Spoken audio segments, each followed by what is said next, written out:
Rusiya onların ona xəyanət etdiyini tam təsdiqləyəndən sonra icazə verir ki, onların həbsi olsun.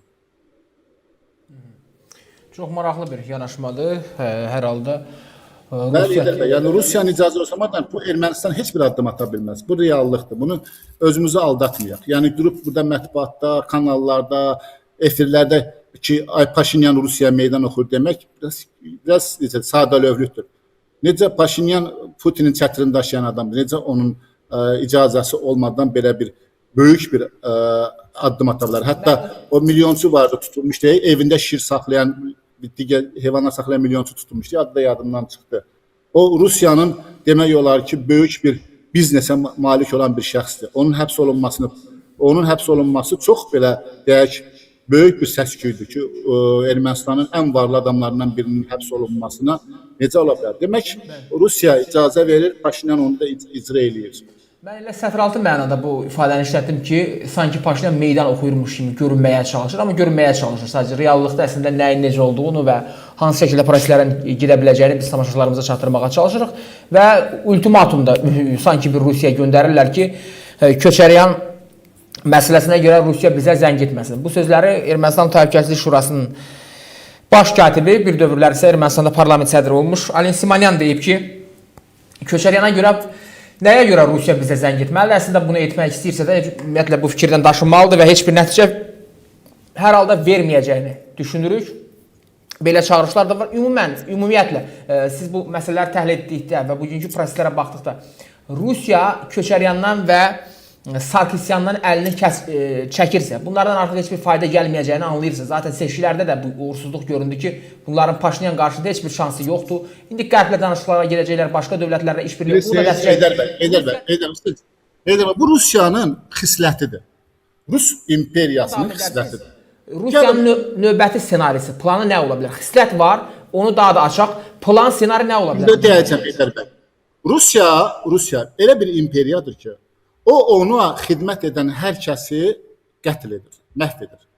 Fikir verir. 1813-cü ildə Rusiyada ermənilərin Azərbaycana girməsi ilə, daha doğrusu ermənilərin Azərbaycanda qalmasının ilk bünövrəsi olan Gürcüstan müqaviləsi imzalandı. Həmin Gürcüstan müqaviləsinin imzalanmasında iştirak etmiş Rus generalları və hərbi zabitlərin əksəriyyəti öldürüldü. Bu tarixdə olmayan bir faktdır ki, bunu biz bildiririk, lakin açıqlamaq istəmirik. 1828-ci ildə Qriboyedov çox böyük bir Qriboyedov və digər ruslar hamısı Azərbaycanı ikiyə parçalayan Türkmənçay müqaviləsinə imza atdılar. Azərbaycana minlərlə erməninin köçülməsinə şərait yaratdılar. Rusiya həmin generalları, həmin Qriboyedov başlamaq necə qətl etdi? İranda səfirlikdə iki erməni qadınına böhtan atmaq, erməni qadınını onların yanına agent kimi salıb və həmin şəxsləri deyək ki,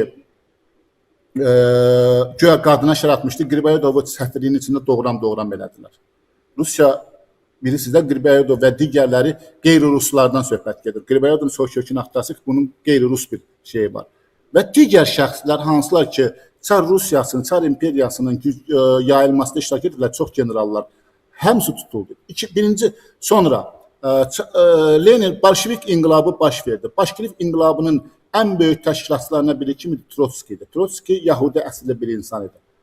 Amma onu da məhv elədilər. Rusiya imperiyası onu da məhv elədi. Rus şovinizmi deyirəm.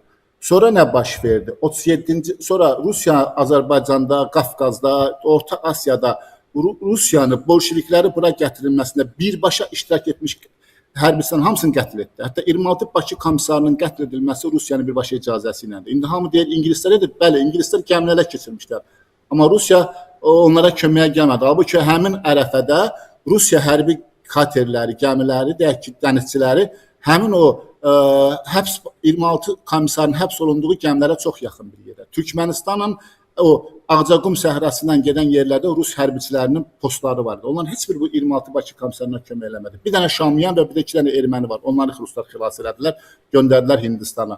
Qalan hamısını məhv elədilər. Sonra nə baş verdi? 37-ci il.